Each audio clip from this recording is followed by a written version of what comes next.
This is Outside the Round with Matt Burrill, a Raise Rowdy podcast. My man, Will Moseley. Brother. What is up? How are you doing on this Wednesday morning? Or Wednesday afternoon? It feels like the morning for me. I was about to say. I mean, it is lunch, but we did just wake. No, I'm kidding. I've been up since about 7 a.m. What have you been doing since 7 a.m.? I had a write at 9, so I had an hour drive into town this morning. So. Oh, wow. Dude, it's been, we first met through our mutual buddy, Josh Terry, the legend. And this was what, 2 years ago, 3 years ago? Probably 2. I think it's been 2 years since I started coming up with Josh. Because I remember he came up to do Trey Lewis's podcast, DM Monday. Yep. And that was when I was like, oh boy, this guy travels in packs. Because I think he had not Patrick Cross. Who's the guy from Carter, yeah. He had Carter and he had Riley with him, big old Riley. And I didn't know if you were on that trip or not. But yeah, I think we met. So it would have been at Live Oak, right? That we first met, or was it Floribama? I believe I met you guys at Live Oak, and then like 2 weeks later we were at Floribama. Oh, so you got a so I got a little taste of it before we got down there, dude. And you're one of those guys that even at the Floribama, the guys at the Floribama were like, "Who the fuck is this?" I'm like, that's our boy Will Moseley. And then obviously over the past year, life's just been crazy for you, huh? Yeah, it's been nuts. I mean, really, it's been cool though. Like, I mean, I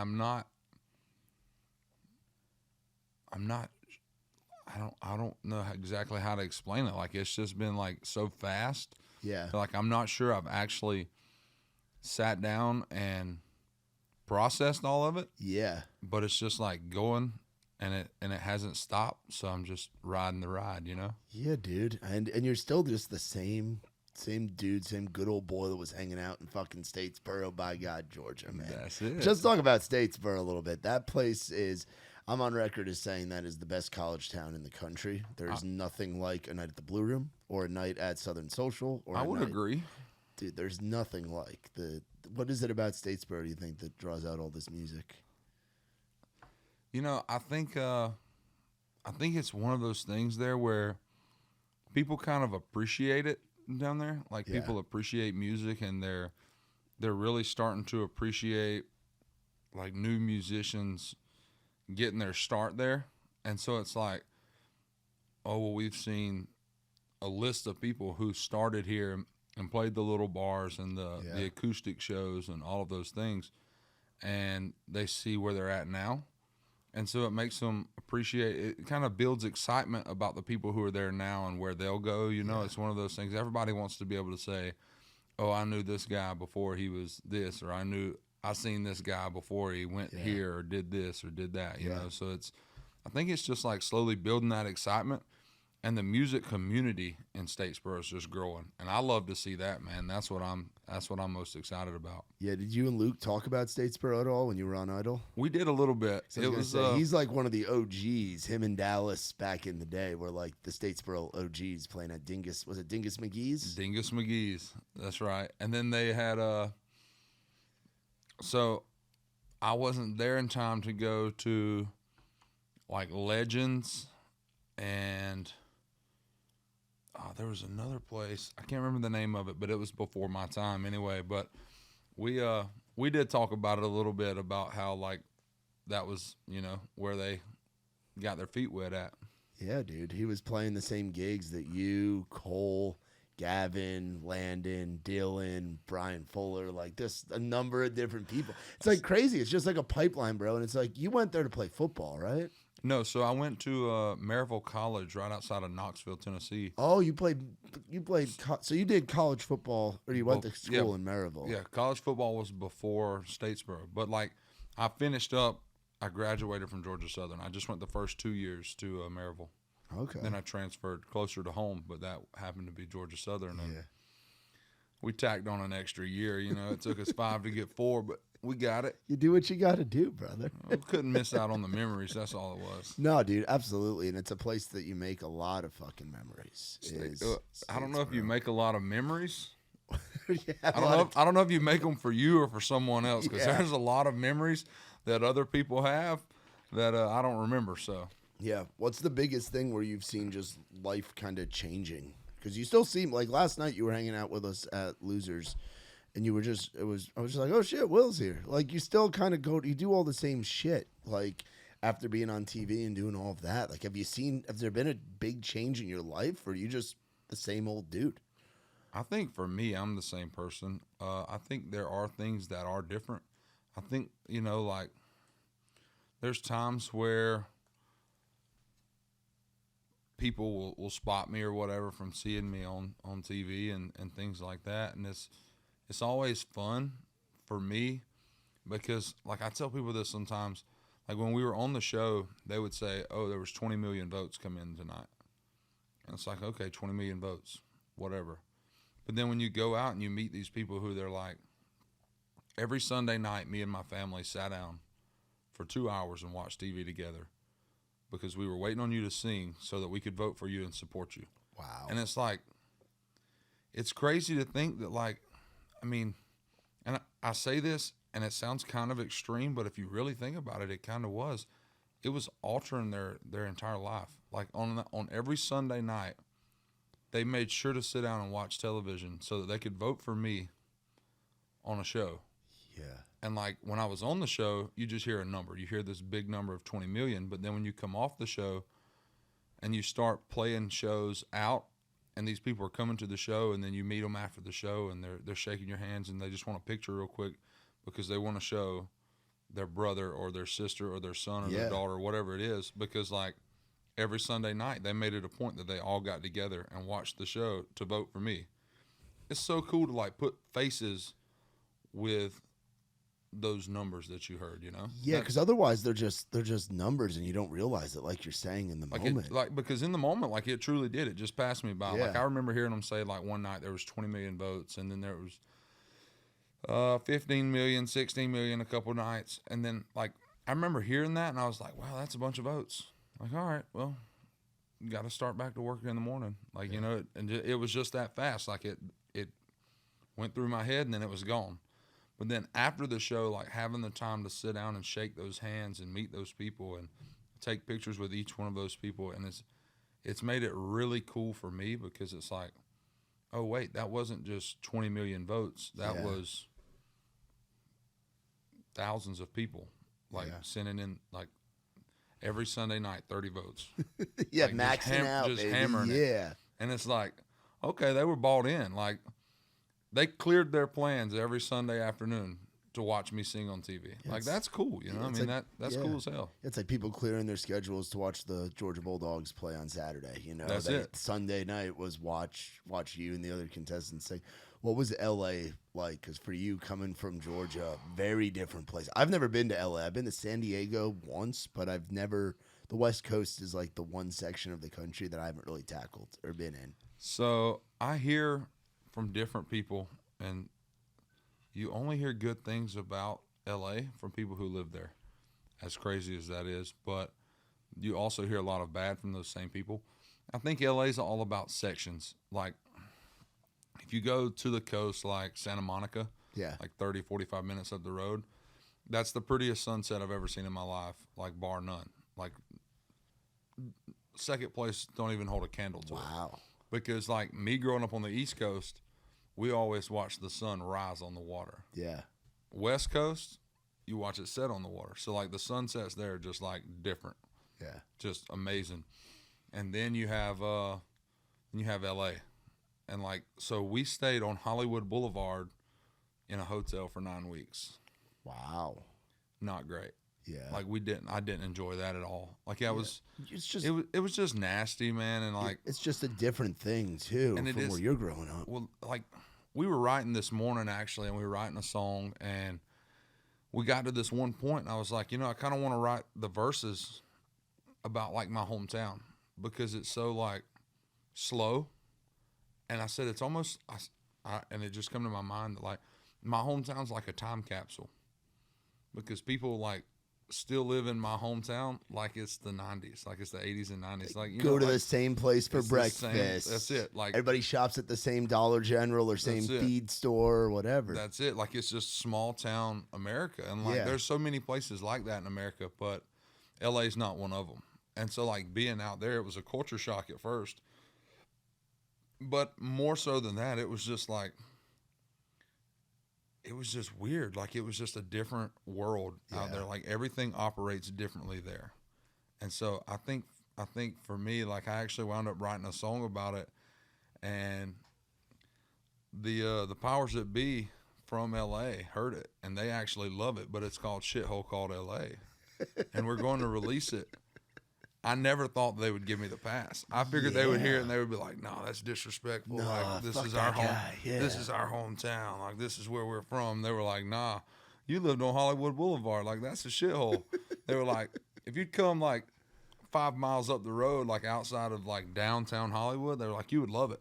They were like, "But down there, it is a shithole." And I was like, "Okay, well, I never seen 5 miles up the road. Like, I was stuck there with no vehicle, you know." And so it was cool. It was a great experience, I'll say that. And I got a song out of it, so that's good. But, you know, outside of that, it was a culture shock.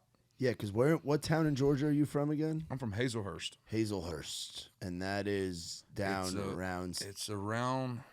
So it's really around Vidalia. It's like next to Vidalia, close to Waycross. I don't know if you ever heard of Waycross, Grand Parsons. So you're down there. Yeah, so we're closer. So if I fly out of Jacksonville rather than Atlanta. Oh, wow. You're way down there. Yeah. Damn. Yeah, you're literally on the Florida-Georgia line. That's it. Literally right freaking there. So Nashville's even different for you then from where you grew up. Yeah, I mean, it's a different place. And, you know, like, that's a big thing with me and moving forward in my career as like a songwriter and a musician, you know, as a singer, performer. But for me, like, I've made it kind of clear to everyone that I've talked with that, like, I want to try to live at home and be part-time, like be here 2 weeks a month or something. There's a lot of guys and girls that do that, dude. Yeah, I mean, like, and that's what everyone has said, you know, that's a common thing. But like, for me, it's more so that Nashville is different in a sense that, like, my creativity don't exactly come from here. Like, you know, like, I feel like I get so, like, there's so many talented people in Nashville that you can bring a good idea to town and you can write it better than you ever could at home. But like, for me, I have to be home to get that good idea to bring to town. So you know what I mean? So you get your ideas, and then like once a month or once a quarter or every other week or whatever, and it times out to where, like, okay, you're coming up here, you're going to play a round or a showcase, you're going to meet with your team, you're going to maybe get in the studio, record something, and you're going to write a handful of songs. That's it. But then you go back home. And then you go back home. And it's that reset. And that's, I think that for me is like, so I'm a big family-oriented person. Yeah. Like, we have a pretty decent-sized family, and, like, just... I'm really close with them, but more so than that, like, I have a lot of friends who I'm very tight with. So, like, I have probably 10 friends from high school that we still talk every day. And that's one of the things that, like, I think social media has changed for my generation, because, like, so much. Like, I have a brother who's 10 years older than me, and, like, we'll talk. I'm like, "Hey, have you heard from so-and-so, your friend from high school?" And he's like, "Yeah, we talked about a year ago." And I'm like, "A year ago?" Like, damn, y'all don't even like each other anymore. Like, y'all ain't even friends.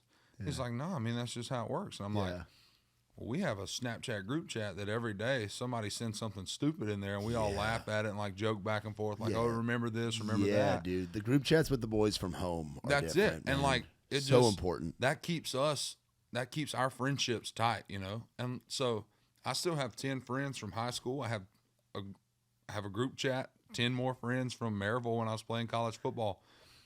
Every day or so, somebody sends a picture of something that reminds them of a time here, or a night at the bar, or this or that, you know, whatever it is. And when you see that picture, like, everybody chimes in. Yeah. But, like, that's who I am. Like, I love my family and my friends, and, like, being around and being tight with all those people. And I think you know, like when we first started, you were saying like what has changed about me. I feel like if I was forced to stay away from that environment, because I mean, like for me, that is a pretty healthy environment with my family and my friends and all those people there. Absolutely, because it's just a great support system there. Yeah, I feel like if I was forced to stay away from that for a while, then there may be a change in who I am. But that's kind of my biggest thing is like I want to make sure I stay grounded to that, you know? Yeah, dude, you want to be Will Moseley. Will Moseley is a down-home guy that hangs out with his boys, hangs out with the family, goes and sees grandma, papa, mama, whatever you call them, you know? Like having that family and that sense of family. And that's something that I miss. And how far of a drive is it for you? It's what, about 7 hours? Yeah, about 6.5 hours. About 6.5, yeah. Depending on Atlanta. That's it. It's all about Atlanta and sometimes Chattanooga. It can be 6 or it can be 9 real quick. But being from up north, like my family's very like further away, you know? Like I have an aunt and uncle in East Tennessee, and some cousins, but my family predominantly is in like New Jersey, Delaware, New England, New York, like up that way. And it's like I do miss out on some shit, you know? Like taking that jump and coming here, but when you have a reasonable like drive to where you can still do both, then it also makes it to where like we're never gonna have desk jobs. Our lives are just not gonna have that. I'm so fucking thankful for that. Me too. I'd rather be out at an event. I'd rather be traveling around, doing shows, doing podcasts like this. Like this is the closest thing to an office that I'll probably ever have, and I'm grateful for that. But you coming up to Nashville, it's like a business trip. It's like you come up in office, and I feel like that started when you were coming up with Josh. As wild as that is to think about, like your first taste of Nashville were coming up with Josh and being in that Airbnb and the chaos that was involved with all that. And now you're coming up and doing business trips, dude. It's like he's kind of getting all you guys ready by bringing you, Cole, like Riley up here. That's what's funny about it, you know, is that like coming up with Josh, we would do that like once a month for a while. Yeah. And then it was like, okay, well, we started extending it a little bit. Like we'd stay if his podcast was on a Tuesday, we'd come in on Sunday and leave on Thursday, so we could get back home to play shows on Friday and Saturday. But we would make sure we could extend it as long as we could. Network. And then and everyone was like, "Oh, y'all are just up there partying. Y'all are up there partying. Y'all are out there getting drunk every night." And it's like, okay, well, we stayed there 5 nights. We got drunk 5 nights, but we also wrote like 10 songs this week. Like, it's more than just, you know, coming and drinking and whatever. Like, we would come and we would have fun. And then the whole time it was like there was business going on. I mean, like meeting new people. And like, I remember like now it's funny to say, like me and Brian Martin have become good friends, and Jason Michael Carroll and some of those guys, you know, like who as a child, like I would, like Jason, for instance, like I remember hearing his music and stuff, and I was like, wow, that guy's cool. Yeah. And now to call him a friend, but it's all because of, we come to town and we stayed a couple extra days. And so we had time to make those connections and network and all of those things. And I remember all my buddies at home, they was like, yeah, you're just going up there to get drunk. You're just getting away so you can go get drunk. And I was like, so? But truthfully, like, coming up here and going out and having those nights where you stay out a little bit too late, and then this person walks in or that person walks in, or, you know, whatever it is. And then that friendship gets started just like that. And that's what, I mean, in my opinion, that's what Nashville is all about. I mean, like, I truly believe that, you know, everyone says, oh, Nashville is the music city, you know, but like, I think the reason it is that way is because of all the friendships that are in town. Yes, 100%. Like, I mean, of course, you know, people say, oh, it's not the city, it's the people. But it's not the people, it's the relationships. I mean, it truly is. Like, there's people here who I've only met once or twice. But as soon as I met them, I knew they were good people. And I don't mind working with them now because I met them. I know who they are. They know who I am. And we both know that each other are good people. And just like that, like, it just opens up a whole new door, you know? Yeah, dude, absolutely. And so much of it is creating with your friends, and just there's no other industry where it's just, hey, you go out to the bar, go out to Red Door, go out to Losers, go out to Live Oak, go to one of these bars, and you end up having a conversation with some guy who is buddies with your buddy that you're with. Like, it's all the mutual friend stuff. Like, how many times you've been sitting at the table at Red Door or at Losers, and you're there with Josh, you're there with Brian, you're there with myself, Nick, and then somebody will come over, and then we introduce you guys, or you just get made an introduction somehow, and then you end up writing a great song with them, or you end up, through that connection, getting an opportunity somewhere. And it's just so much of that. You know, it's not forced either. It's just the best is it's just natural. So what's funny is, I don't know if you've ever heard the song that me and Cole wrote, Angel Band. I don't know if I've heard that one. So it's a really cool song. I mean, but long story short, we were in Statesboro when we wrote it, and I knew who Cole was and he knew who I was, but we had never met. And I texted him on Snapchat, and I was like, "Hey Cole, I've got this idea for a song." I sent him over the idea. He sent me back the chorus. 20, 30 minutes later. Well, then 20 or 30 minutes after that, I sent him back all the verses. We never touched the song again. I was in Nashville with Josh. Cole was just in town, and him and Josh knew each other, but Cole wasn't staying with us. He come over to see Josh. We're sitting around talking. We finished the song, like put it all together, put music with it, like completely finished the song. And it had been sitting in our Snapchat saved messages. For no lie, it had been there for like probably over a year. Wow. And we had never actually sat down together and worked on music. And that's the first time we ever wrote. And then from there, you know, like. It's been a lot. But it's crazy that like me and him were both in Statesboro and didn't make that connection until we got to Nashville with a mutual friend there. And then it made that connection. And now me and him go and play golf and, you know, hang out. I was with him last week in Statesboro, you know, just cool stuff all the time, you know? Yeah, dude, I love Cole, man. He's got a very special thing to him, man. He's a great guy. Yeah. He's a good friend, I'll say that. Yeah, dude. And that's what's cool about that whole kind of the crew of you guys and coming up. And it was such an interesting mix of like me and Trey Lewis used to call it the Josh Terry critter crawl, you know, because he'd have like the social media personalities, like the OnlyFans girls mixed with like these cats from Georgia, like yourself, Cole, Riley, that you guys were like it's like you bring up like, and most of you guys, aside from Cole, like larger than stature dudes. It'd be like, is this Josh's security coming with him or what? And then like he would do the rounds, but the blending of just like personalities, social media influencer mixed with damn good country music and writers. And Josh has a great fucking ear, dude. Nick and I have always said that. Like if Josh Terry's bringing you to town, like you got something in you. But it was just such, and then you guys going on the party bus, bro. Those party bus nights, those looked wild. I never made it on the party bus. McElwain did a couple times, but I never did. But just a wild little chapter. And it's like, who would have thought that to see where everybody's kind of at now, you know? Yeah, and you know, like, and that's the cool part about it is still now, like, you know, everybody's kind of taking their own lane on things. And, but we're all still friends. Like we all still talk, dude. And every chance we get, we all still write. Yeah.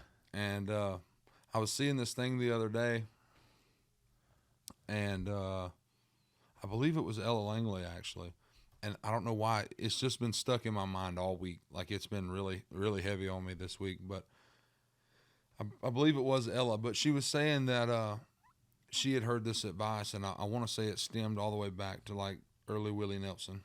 Anyhow, it was saying that like everybody has a window, and once you go through that window, like that window closes, and that's your window. And my window may be something different, you know, but like in the music world, like if something works for me, then like that's great and it worked. But then that window closes, and then for somebody else, like it's not going to happen the same exact way it happened for me or you or like, man. So like it's kind of just like feeling around in the dark looking for that open window, you know? Yeah. And I think all of us are taking that step and like trying different things. Like I know, you know, like Cole's doing things that like I look at and I'm like, I wonder why he's doing that. But that's his window, you know? And like I'm doing things I'm sure that he looks at and he's like, he probably shouldn't do this or he shouldn't do that or, you know, whatever. But like we're always just all supportive of each other, and like Riley and, you know, all those guys, you know, it's just been it's been super cool to see like we all built like a really tight friendship, and then we've all kind of like went different avenues, but we're all still friends, and we're all getting to support each other and watch each other go, you know, and it's been super cool. Yeah. Who's the best one to be paired with on the golf course? You play a lot of golf with these guys. Cole strikes me as someone being pretty good. You pretty good at golf? I hate to say this. He don't need this in his life. Josh is probably the best one to be paired with. Wow. Josh is good at golf? Josh is good. I have to give it to him. He's pretty good. Wow. He's I would not expect that. I've never been on the course with any of you guys. We should make that happen. We should, dude. I haven't played golf in probably 4 years, but I have 3 sets of clubs in my garage. Well, I used you'll to play fit all right the time. in with me. If you haven't played in 4 years, we'll be good to ride the cart together. Yeah, dude. It's fun because who else plays? It's you, Cole. So me, Cole, Josh, Riley plays. Oh, Riley gets out there. I haven't played with Riley yet. I've been trying to make that happen. Riley's one of the hardest working guys I know. Like he's on the road way more than he's at home. I mean, like, he probably stays home 2 or 3 nights a month. Yeah. And so me and him just haven't slowed down in the right place. McMahon plays golf. Does Brian Martin play golf? All right, look, I got this story to tell you about Brian and golf. Okay. Last weekend we were in North Alabama, Snead, Alabama, at Cottonfield Bar and Grill. Cottonfield, yes, I saw the posts of this. You guys had a turnout there. That place looked wild. It was awesome. Yeah. So that may actually, and if any of you guys were there, thank you. That may be my favorite acoustic show I've ever played. Wow. The crowd was just like locked in, packed out, That's awesome. Locked in, like paying attention, just thoroughly enjoyed every minute of it. It was awesome. Saturday rolls around and we all go play golf. Jason Michael Carroll, Brian Martin, Josh, me, like all of us. Cole, I don't know if Cole was there yet or not. I think Cole I don't remember. Anyhow, we're all out there playing golf. Brian Martin is in jeans and boots, and he walks up, and in Brian fashion, he's talking mad shit. I mean, just talking shit. And we're all like poking fun and like giving him a hard time. And he's like, yeah, there ain't nothing to it. In the oil fields, we used to swing a 25-pound sledgehammer just like this. And he's like, I mean, that's all you got to do, right? And we were all like, okay, he's joking. He's going to hit it in the woods, like whatever. And he stripes the first one in boots and jeans. And I was like, damn it, Brian Martin. Like, what can you do? Like, just the time I thought I'd found something he couldn't do.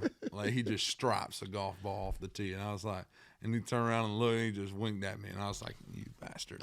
But, you know. Did it stay consistent the whole round? He played pretty well the whole round? Surprisingly, like, there were so many of us playing that, like, there was no way to keep up with everything that was going on. Just a big scramble, just a lot of fun. Yeah, but, I mean, it was just a lot of fun. But it wasn't a one-time wonder. It wasn't like a one-hit wonder. Like, he did it a couple times. He hit it good. Wow. I was actually impressed. I was shocked. Man, boots and jeans. Man, we used to swing a 25-pound sledgehammer in the oil fields. This ain't shit. Yeah, he was like, I mean, you do it just like this, right? And like we're all like laughing. Like, yeah, this is gonna be a disaster. No. He's straight up piped it. That's awesome. That's cool, dude. Brian's got one of my favorite voices, dude. You do as well, man. Like that fucking just smack you in the face voice. Like the kind of voice where you're sitting somewhere and you're having a conversation and there's somebody playing on the stage or in the corner and that first note comes out and you're just like, who the fuck is that, man? And you and Brian both kind of have that too. Cole does as well. Riley does. A lot of people have it, but it's like different sounds, but like that deeper, just strong, powerful fucking gravelly thing too. You're like, fuck, I better listen to what this man's saying. You know? I appreciate that. That's what we're after. Nikki T and I have talked about that, dude. How's it been? What's it been like releasing music post Idol? You had the song that really blew up like from the audition on, right? Yeah. So it's funny. So I made the decision to audition with the original, and the producers loved it, and it went well. It coming off the audition, it did well. Like halfway through the show, they were like, all right, we're going to give you a chance to sing any song you've sung in the show so far. You can sing it again. And I was like, as an artist, I was thinking plug. Like, plug it right here, plug it again. So I sung it again, and then I sung it again at the finale. So I wound up playing it on the show like 3 different times, but it was awesome. Gone for Good. I mean, it really seen a surge based just off of just plugging it on the shows so many times. Yeah, what I love is that song came out before any of this stuff happened. It did. So it was released before the like pre-audition talks even started. So. Yeah, which is what's great, dude. It was that thing came out. We're coming up on a full year of it, September 22nd, 2023. So maybe it came out right after. I think I had my first talk with them in August, and then I released it in September, and then the show started later on. But yeah, it was super cool. Yeah, and then you just put out a new one here. Yep. I Don't Want to Fight No More. I saw Dawson Edwards posting about this because I saw him saying that it was just one of his. Wow, that's a hell of a song to be cutting, bro. Maxwell, Dawson, and Cam Marlowe, bro. That's it. So I wrote with Dawson this morning. Oh, really? Yeah, we were talking about it. He told me to tell you guys hello. Oh, dude, I love that. We were, I was actually reliving some memories of my days with Dawson Edwards, bro. We used to go, speaking of golf, he worked grounds, or he did the carts at Cheekwood Country Club. Or it's not even a country club, it's a golf course in Franklin. We actually played behind Jelly Roll out there a couple times. Jelly has his own golf cart with his own one-seater with a fucking big bottle of tequila and all the joints. It's a scene. But me and Dawson used to get out there and play because since he worked there, we could just kind of get on and go whenever. We used to call it clapping cheeks at Cheekwood, and it'd be the two of us playing horrible, horrible rounds of golf. But a few years back, Dawson's one of the best, dude. That's awesome. Another Georgia boy too. That's North Georgia, Rome, Georgia. That's it. He's biggest NASCAR fan you'll ever meet too. That's die hard, bro. We've talked about it. Oh, you're in the NASCAR as well? No, I'm not a huge NASCAR fan, but he, like, every time I've rode with him, like, it's all over the back, stickers all over his computer, hats, shirts, alwaes NASCAR. Yeah, he hosts our Raised Rowdy Racing podcast. That's it. He was telling me that, and he brought it up the first time we were talking, and then it just kind of went from there. But I found out he was a huge NASCAR fan. Yeah. I can't believe Jelly Roll has his own cart. So I got, that's one of the cool things about being on the show was, like, I got to hang out, meet Jelly Roll when we were in Hawaii. And he was a super, super cool guy. The nicest dude in the world. He does not have to be either. No, and people ask, like, what was it like meeting Jelly Roll? And I always tell them, Jelly Roll's one of the most personal people that I've ever met. Like, he truly has, like, one-on-one, like, meeting him for 5 minutes is the same, like, feeling of conversation like me and you sitting here right now. You know, like, he's really personal about how he has a conversation. Like, when I was talking to him, it felt like, he truly did listen, and he truly was, like, interested in what we were talking about. And that's what's cool about it, because, like, it could very easily in his situation, just be another 5-minute conversation. He'll never remember the rest of his life. Yeah. But he comes off as, like, he truly cares. Yeah, dude. He's a different breed. It's very, very special. He's got that thing that, like, politicians need to have, where you remember everybody's name. You have experiences. Like, I remember when I interviewed Garth. I got to interview Garth Brooks in college. It was a wild moment. But I interviewed him one time and then a second time. And the second time, or at least he acted like he knew who I was. But, like, Jelly has that same kind of thing, dude. Special. He's super cool. I hope you should get out and play golf with him. That's what I'm saying. That's what I need to make happen. I wonder how we could do that. I'd love to go play golf with Jelly. I think it'd be awesome. On a golf course, bro. That'd be. I think it'd be awesome. Have you played a lot of golf here in Nashville? Not a lot. Because most of the time when we come up here, even with Josh and all the shenanigans, like, it was mainly business. We were most of the time working and writing and doing all those things. We never really took time to play a whole lot. Because there's quite a few courses up here. There's a lot of golf courses in Middle Tennessee, in the Nashville area. Yeah, I want to play some. Yeah, you got to play the ones that. Have you played mountain golf before? Like, just golfing in, like, a mountain area? So we go and play Gunner's Landing in Gunnersville, Alabama, and it's all uphill, downhill, but it's awesome. Yeah, like you're in the carts and you're like going through the woods, like windy roads and stuff. Speaking of Cole Goodwin, we were playing Gunner's Landing in the middle of the winter, and it rained and it was cold, and we're coming. We decide to leave, so we're coming backwards, and I mean, if you've ever played like you're saying mountain golf, like most of the time they try to make the cart pass go uphill. Yeah. If it's possible. Like, of course, there's always the downhill stuff, but so we're coming backwards. So it's downhill. It's pretty steep, and we're coming down. And I probably shouldn't say this. If anybody from Gunner's Landing hears this, like, act like you didn't hear it. But we're coming, and he hits the brakes. Well, the way that it comes to a T, and off the side of it, there's a pine tree, and then there's like a 20-foot drop. Oh, shit. And we're looking, and it feels like it was happening in slow motion. Yeah. And he goes, we're either fixing to hit that pine tree or we're going to go off the side of this hill. And I was like, just turn the wheel and give it the gas and see if maybe we can pull it off. And it rolls over, and me and Cole Goodwin are inside of a golf cart.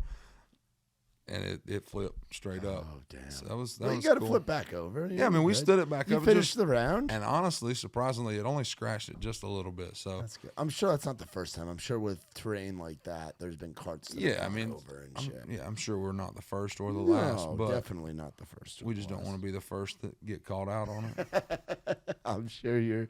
I'm sure you're good. What else you doing in life? So you golf, doing music, then golf, and then what else are you doing for fun now? Where do you find time to do the things that you love? Man, we've got a 25 dates coming up between now and the end of the year. That's right, with Colin, right? Yeah, well, we got 10 with Colin, and then we've got another 10 or so solo dates around the Colin dates, and so we decided that we needed a bus. So we went and bought a 32-passenger church bus, and that is where all of my spare time has been since we bought it. So renovating the bus to put the bunks. We stripped all the seats out of the back of the bus because the legal rules on it is if it's over a 15-passenger bus, you have to have CDLs to drive it or something like that. So we just took the seats out of it so it don't seat over 15 people. Yeah, don't seat nobody. It don't seat nobody. It seats two. You can drive it or you can ride in the passenger seat. That's it. No, but so we've had to tear all the seats out of it. And we're trying to build back the inside, and that's where all of my spare time's been doing. I'm excited. This past year, I was on the show, and I spent all of turkey season in LA.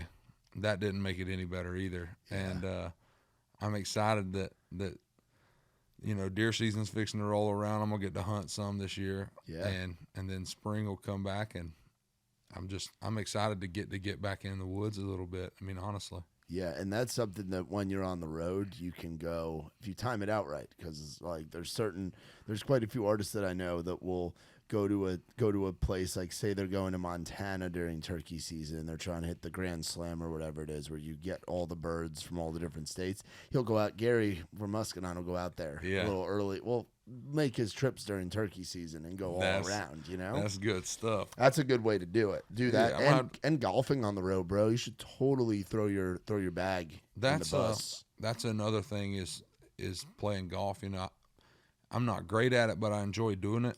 And I love just seeing the different courses, because certain courses they spend a lot of time and money on making them, absolutely, pristine. So I love getting out there and playing, even if I do suck at it. It's still fun to do. Yes, I'm looking. You got September. Oh, LaGrange, Sweetland app. Yeah, LaGrange will be with Kid G and Mason Ramsey. Oh, nice. Yeah. It's funny because coming off of shows a lot of times, I've talked to a bunch of people who have done this in seasons past, and they all say the same thing. It's you appreciate people following you from the show, but it's kind of like you're trying to outlive that title. You know, you're trying to outlive being, like I joke all the time, we'll see it and it'll say American Idol's Will Moseley. And I'll start laughing, and me and my buddy Benji, he plays guitar with us, and I'll look at him and I'll be like, yeah, when I die, my obituary is going to say American Idol's Will Moseley. And it's funny, but like, I mean, there is some truth to it. You know, you try to make your career bigger than just that. Yeah, like, absolutely. And I had someone tell me that before I went on the show, that as long as you use the show to tell your story and not let the show be your story, then you'll be all right as far as a career goes. Yeah. And so that's something that, you know, I've tried to do, but I thought it was funny because when I seen it pop up and it said Mason Ramsey, the first thing I thought was like, that's the kid that used to yodel. Yeah. And then it's like, he's a whole different it's like, wow, too. you know, like he's a different person, but like still your mind kind of goes back to what you remember him from first. And so it kind of opened my eyes to my situation too. You know, it's like, people probably always, you know, certain people always remember, oh, that's the guy from American Idol. But that's the guy that sang his song "Gone for Good" three times on the show. That's the guy who's had music out before the show. That's why it's so different now with these TV shows or these contests, whatever, is that you have the ability to get the music out beforehand and like have a Spotify page, have an Instagram, have a TikTok, have a YouTube channel for people to go to and see, oh shit, he didn't just go on the show and start doing music. He's been doing music for quite a while. That's right. You know, it's like, it just is another way to just amplify what you've already got out. And your shit that you've had out for years, dude. We've been loving us some Will Moseley. So it's like, of course, the rest of the world, you just need opportunities to get out there. Because when you're on that stage, man, when people hear your songs, and when you meet them at the merch table and stuff, man, you're just gonna rack up fans, bro. You just need the opportunity to get it out there, and Idol's perfect for that. That's it. It was just a medium to take the product that I had been building on my own and like pushing it as much as you can, but there's nothing that you can't really put a value on putting it in front of millions of people. Yeah. You know what I mean? So it's like, and the show did that, you know, and that's what, that's what it's for. That's its purpose, you know? Yeah. And I think now the biggest thing is just capitalizing on what the show provided and turning the TV fans into actual like buying ticket fans. Yeah, dude, buying tickets is the biggest thing, man. That's where you're gonna see it. So looking at some of these venues that you're going to, you're going to some of my favorites, bro. You're going to the Texas Club in Baton Rouge. That place is fun. Never been. And you're going in. The best time to go down there is in the spring, or like the late winter, early spring when it's crawfish season, and I'm sure you'll still be able to get some down there. You're gonna get some good food, man. In Baton Rouge, like it's a cool spot, college town. It's an old school club, dude. There's like photos of like George Strait and Kenny Chesney playing there. Oh, that's like back cool. In the day. Yeah, it's like an old historic kind of building. You got Wendell's and Anderson South. Have you been through Anderson? I haven't. It is. I've been to Anderson, but I've never been like I was a kid. Neck as fuck. You got to bring Josh with you to that one. That one's gonna be. We got that whole weekend's in South Carolina. Yeah, so dude. Anderson to Charleston to Columbia. Yeah, that's it. That's a good Friday, run, Saturday, Sunday. Yeah, look at you knowing your stretch the legs there in South Carolina. Yeah, dude, that'll be awesome. Oh, and then the Rave Eagle Club. There's so many people playing the Rave Eagle Club that like I've had on the pod recently. Do you know about the history of that place? I don't. So that is, have you seen the Mac Miller pool like on the internet where it's like Mac Miller wrote his name right before he died? He's like autographed the pool. It's like the haunted place. So that's that building. Really? So that building has like 5 venues in it, 4 or 5 venues. There's like an upstairs ballroom. There's a club on the first floor. There's a club downstairs. There's like a bar stage. And then there's like what used to be like a bowling alley. It's very haunted. They'll take you on like a ghost tour when you're in there, bro. It's a whole, the green rooms like on the main level is like, it's like a shared green room in a way of like for like the different things, but it's like trippy tapestries, beanbag chairs. Like it's a very interesting place. It's one of my favorite spots. And the crowd in Milwaukee is great too. And you'll get them cheese curds up there, bro. And you got to drink the Spotted Cow beer. Spotted cow. Spotted cow is just a Wisconsin thing. I never had it, but every time I go to Wisconsin or I come back from Wisconsin, people are like, "Did you bring back any spotted cow?" Like people just go ape shit for it, dude. All right, well, so you'll love Wisconsin, and then you have Omaha Barnado, which is a cool little spot too. It's like a whiskey bar, cool spot. So you'll enjoy that. It's actually next to I believe it's next to a Bentley dealership. So it's like one side's a Bentley dealership, the next side is like this high-end kind of bar. We did it with Trey with Priscilla Block years ago. So Omaha's fun though, but yeah, you're gonna have a blast, dude. Because how many states have you been to now? Just we've played Florida, we've played Georgia, Tennessee, played Clemson, Alabama, California for sure, Hawaii. Which is just crazy. You're in fucking Hawaii. That's awesome. Dude, that's what I tell people all the time. Like this past weekend we played a show on the water. So they have a barge on the river and they put the stage on the barge and then we travel by boat to the barge and play the show. And we've done that this past weekend and I was out there and I was like, every time I get near water I play sitting on the dock of the bay because like in Hawaii that was like one of the coolest things was just like they built that stage on the sand in the beach. Yeah. And dude, it was just freaking magical. Like it was awesome. That is awesome. That's one of my coolest memories. But I think it's like seven or 8 states now. Yeah. You're gonna end up. Oh, we played New York with Zach Brown. Oh, when was this? Right after I come off the show. Was that in the city? No, we played upstate New York. Yeah, Canandaigua. Oh, so yeah, up on the lakes. Up, yeah, upstate. Up in the. It was awesome. It was beautiful. Isn't it crazy to think a lot of people have the misconception that like, oh, you're from New York, like it's the city, but there's a lot of country, rural, beautiful landscape upstate New York. The Finger Lakes. Oh yeah, are awesome. 10 out of 10, dude. It was awesome. It's great. You don't feel like you're in New York at all. No. Because like right the day after we come off the show, we went to New York and did the Today Show, and we did all the different things, and I was in New York, like downtown. Yeah. And it was a disaster. It reminded me a lot of LA. Yeah. And then it's just all the buildings are so high you can't see the sky. Yeah, I mean it's ridiculous. Got to get that good pizza though. That's pizza and bagels. You got to get the food and get out. But then we went back like 2 weeks later. We went back to upstate and played with Zach, and that was insane. Like it was just beautiful. And then we're playing an amphitheater. Yeah. And there's 15,000 people there just like ready to rock. And it was awesome. That's cool. That's cool. What do you have a rider yet? What you're getting? We're building that now. You're building that. What? Let's build it real quick. What's on the Will Moseley rider? There has to be a case of waters. Case of waters, essential, responsible. I like that. Some sugar-free Red Bulls. Sugar-free Red Bulls. And probably some Crown Royal. Crown. So you're doing Red Bull and Crown and Red Bull? See, Red Bulls you're drinking straight. So me and Benji have he don't need to do this. He's skinny as it is, but for me, he did it to try to help me stay on track. So we've cut all sugar out of our drinks. Wow. So I've started drinking Crown Reserve and Sprite Zero. There's no sugar in that. Ooh. And it works. Yeah. It'll get you there quickly. I'm sure. But there's no sugar, so that's my new game plan. I'm trying to lose some weight.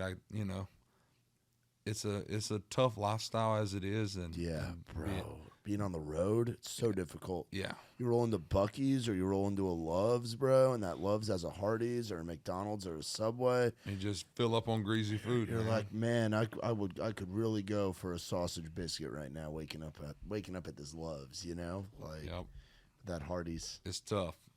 Yeah. So I mean, I'm trying to. It's tough, but it's possible. Yeah, I mean, I'm trying to figure it all out. You doing the meal prep stuff at all? No, not yet. That's the next thing. Like, so we've been so busy, and that's the other part of it is I've been trying to figure out how I can incorporate like some kind of exercise in my day-to-day plan without getting up early and doing it. I don't foresee it happening, and so I'm trying to talk myself into committing to it. Because what you can do, like around these venues, like going for a walk, something simple like that. Just going for just being active, going for a walk, playing that frisbee golf, playing regular golf would be good for you too. That's it. You go out there, play a couple rounds of golf a week, like you're gonna start burning some calories for sure. That's it. That's where I'm at with it. I think the biggest thing for me is just eating healthier. Yeah. Just finding something to eat other than cheeseburgers. I mean, Dude, truthfully, so good. But it's so easy to just swing through a drive-through and grab a cheeseburger. Yeah, dude. I've got my next Monday. I've been like traveling a bunch, and I had one bachelor party the last couple days, and then I'm flying up to Philly for another bachelor party. So it's like after that, I'm gonna cut the excuses. I'm gonna get back in the fucking gym. I'm gonna eat right. But in between, I've been fucking going to there's a McDonald's right here, and that baby is 24 hours. And I am, you bet your ass after an event, I'm swinging through at fucking 1 o'clock in the morning. Drop in and grab it. And make chicken, make doubles, some fries, and I'll pull up the highlights of the Yankees, and I'll watch the Yankees highlights on my phone while eating my fucking. I won't even take it to my house is like a mile, not even from the McDonald's. I'm sitting in the parking lot with my Toyota Tacoma, dipping those fucking chicken nuggets and watching the Yankees on my phone. It's like a nightly ritual, dude. It's not good. It's horrible. It's horrible. Are the Yankees winning? Oh, the Yankees are looking great. We lost last night, but we're still like I think in first place in the division. You can't change it up then. No, I know. Are you superstitious? You a superstitious person? Yeah. The Giants Super Bowls, like, God, what was that now? Like 15 years ago, almost 20 years ago now. But in the Super Bowls, so remember when David Tyree. Remember the Giants, Patriots. Patriots were undefeated. Eli Manning throws that ball. The guy catches it on his helmet. Yep. So while that happened, we would always have like the Super Bowl parties at my house growing up. My parents loved hosting and everything. So I was in the bathroom, dropping one when that happened. My dad locked me in the bathroom. And was like, you can't come out of the bathroom. Like, you can't be watching. Like, like, there's no, the chance of him catching that ball. So then the next time they play the Patriots in the Super Bowl, a few years later, they get the ball back late in the game. They start driving it or whatever. My dad's like, you know where to go. And I fucking go in the bathroom. And then Mario Manningham catches that ball, and then Ahmad Bradshaw falls in. Like, and they won those 2 Super Bowls, but I didn't even get to see the winning drives. I was in the bathroom. Superstitious. Just playing your part. Play my part, doing my thing, put the team on my back. Put the team on my back, sitting in a bathroom, just going off the crowd reactions. Just waiting on them to start cheering so you can cheer too. Yeah. That's cool. Or it to not work out, which of course I wanted it to work out, but it to not work out, and then I won't have to do it again. But it's I look away when the Giants, like, even when they played the Vikings in this last playoff run a couple years ago. We were at Hopsmith, the bar that's on Division Street, and I was there with a couple of friends, Radio Rod, our friend Aaron, and I was like, guys, it's gonna sound weird, but I gotta go to I'm just gonna go sit in the bathroom. And they're like, what? And then I explained to them, like, get in the fucking bathroom. I'm like, okay. So I went in there and we beat the Vikings. But yeah, that's cool right there. Are you superstitious? A little bit. I played baseball for about 8-9 years, and then I played football as a child. Then I quit my freshman year and played again my senior year, and then in college. But with baseball more so than football, definitely. But like in football, there was a pair of socks that I always wore, and I got cleated in the side of the ankle, and I like tore the side out of them, and I had to wear the socks with a hole in them every game because I just couldn't pass it up. Where were you playing on the football field? Right guard and left tackle. Okay, so both offensive line, but very different positions. Yeah, so I was always faster pulling to my left than off of my right foot. Yeah. But I wasn't ever really fast pulling to the right, like off of my left foot. Yeah. And so I just played right guard for a while. And then left tackle kind of opened up, so I moved out there and played that game still moving to the right. What was the system up there? Were you guys like? It was all spread in college. Spread? See, I feel like you would have dominated back in the day when it was like. Well, see, in high school we run a wing tee. That's what I'm saying. That wing tee, bro. And it was magical. Bro, you're just pulling every play, just pancake. You're like a damn IHOP out here, bro. I love it. I was playing left tackle in high school, wing T. And still pulling because everybody pulls on the wing T. Everybody was pulling, or either you're just crashing down. Yeah. That was always fun because, like, I'd be lined up at tackle. Yeah. And, like, on the right play, I would be blocking down on the nose guard. Yeah, wow. He never seen it coming. Like, that was fun. To get all the way to the nose like that. You just turn to the right and just crush people. I mean, it's fun. Yeah. I mean, it's madness, but it's fun. You were more of an offensive player than a defensive player? Yeah, I never really I don't know why, though. Like, I just never really got into playing defensive line. Yeah. It never worked. Every now and then on a goal line when I was younger, I would line up at nose tackle on goal line. Yeah, and just be a brick, just be a wall. Just be in the way, pretty much. I mean, just be disruptive. Yeah, that's fun. Do you miss the competitiveness? I guess you get it with golf a little bit, but it's not. That's what I was fixing to say. Like, so there's a big thing in music that I've never really understood is like how some guys get competitive in music.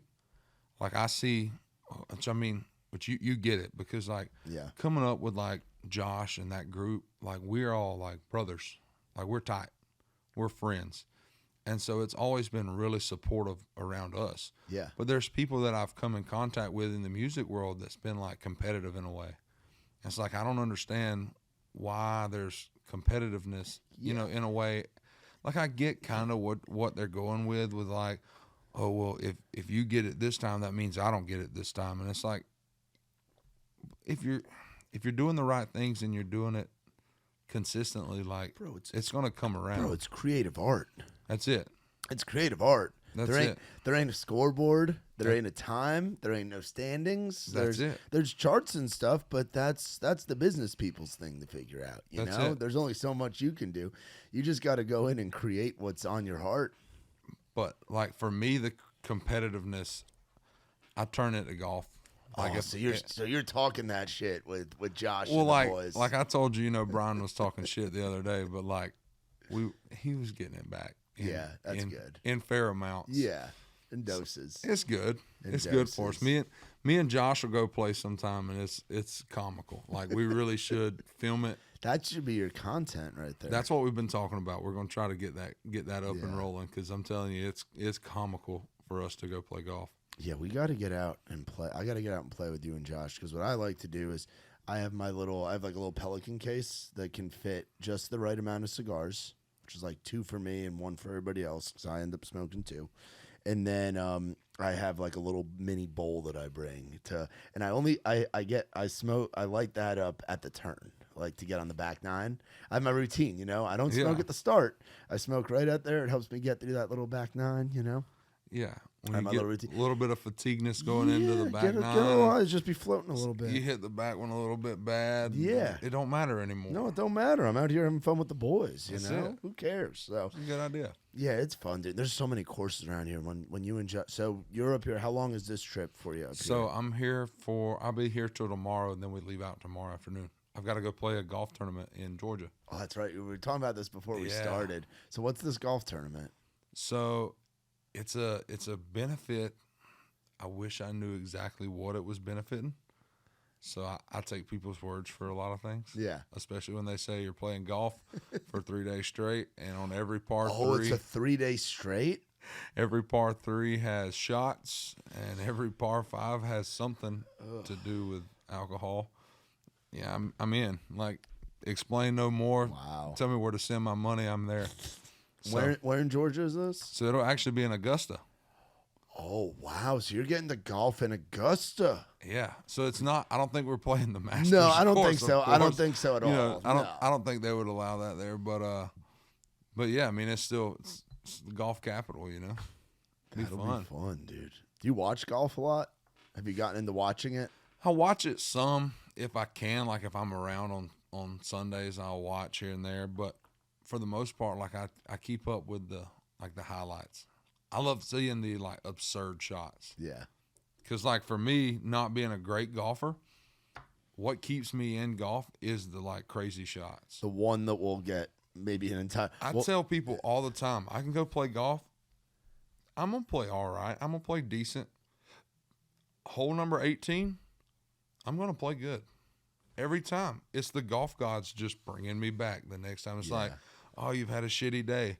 Here's 18. It's going to be good. That way you think you're still good. That way next time you come back and play again. Yeah, here's your birdie, or here's your par. Here's this ridiculous putt that you're going to hit, and that sound of the ball just ringing around the cup, dropping in. That's just going to bring you back. That's just you spending money next Saturday. We'll see you next week. Give us another $40. That's it. Yeah, dude.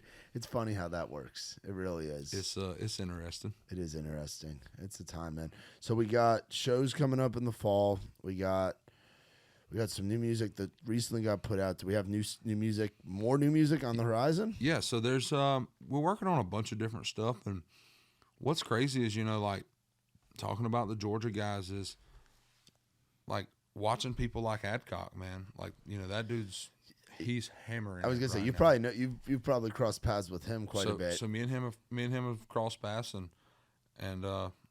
we've got to be better friends. As all of it's kind of went along. He kind of left Statesboro right after I got there. Me and him never really crossed paths in Statesboro. So you weren't there when he was on top of the bus. I was there, but like I had just gotten there, so it was kind of like I was in and out, and then, of course, he left, and then everything went crazy for him, and at the same time, I was trying to figure it all out, and I was playing shows on the weekends when he would be playing in Statesboro, so it just never really crossed paths. But since then, we've talked a couple of times, and, we've got to know each other a little bit more. But he has his I don't know exactly what formula, I guess, is what you would call it. It's a formula. It's a brand. It's his thing. He's just pumped singles for so long, dude. And then now the album's doing great, and congrats to that guy. But so I don't know exactly whether to follow the single plan, or if we're going to try to do an EP, or just there's different ways. Or I think the album thing kind of will wait, probably. Yeah, there's no need to rush that. I think, because I heard someone say it like this the other day. They were like, I think for an album, the biggest thing is you hold on to it until there's a demand for it. Yeah. Like when it's something that will do good because the support is just building and building and building and building and growing, and it's just like there's a massive support there. Yeah. Then you throw that album there. But until then, you try to build that as much as you can. Yeah, dude. There's nothing wrong with singles and EPs. There's really not, especially when you're still figuring it out and you're still building your base. That's it. And another thing for me is like still trying to find that sound. Yeah. And like, I'm not saying I don't have my sound, but as far as like exactly what lane to be in, it's not fully developed. And and I honestly, like, some people in town don't agree, but that's okay. I don't think there's anything wrong with having different sounds here and there. Like, releasing a song that sounds a little bit more rockish than not, and then having that traditional sounding song, like, I don't think there's anything wrong with that. I think it's real, and I think it's artistry, and I think, it's creative arts, like we said, and I think people will appreciate like being real. Like, hey, look, when I wrote this, I heard it like this, and so we recorded it like this, and we're gonna put it out, and this is what it is. It's its own piece of art. And that's the thing. Like, I'm excited to see how it kind of goes from here, like how it grows. Absolutely, man. Well, I'm excited to see it go too, man. And it's just been, I remember sitting on my girlfriend's couch with her and her daughter Charlotte, and watching Idol, be like, oh shit, Will's on. Well, I appreciate like it. watching that, but to see that, just, and knowing you, and from the first time we met you at Live Oak, and thank you for repping Raise Rowdy like you do, and being one of the good ones in the game, dude. Seriously, like, we're thankful to Josh Terry for introducing a lot of us, man. And God bless Josh and his wild, crazy ass. But seriously, man, like, I love watching you win, and I can't wait to hear about how these shows go in the fall too, dude. you're going to have a blast going to all these different cities and getting to meet all these different fans and getting to just do your thing, man. It's going to be fun. It's going to be fun, man, and you deserve all of it, man. You've worked hard. You've worked hard to get here, man, and good things happen to good people, and you're a great one, so great things will be happening, man, seriously. Man, so I really do. Appreciate it. Yes, and I sir, can't wait boss. to get on the golf course and try to break 100, man. That's my goal That's when I it. get out there. Let's do it. If I can break 100, my lowest score ever, I think, was like an 81 or an 82. Just make sure to bring a pencil with an eraser, and you can break 100. That's a key, man. That's my golf tip for the day, right? The golf tip. Bring Make a pencil sure your with an pencil eraser. has an eraser. Little mini one of those like That's classic, it. one of those Little classic pink ones? little number 2. Yeah. There you go with that little eraser on there. Yes, that's what That it's was all not about. a 5. That was a 4. That was a 4. You were looking the other way, bud. Where do people go to find you? It's Will Moseley on everything, Will right? Moseley Music. Moseley. Will Moseley Music. Hell yeah, dude. Well, I appreciate you, man. And plug the new song again that's out.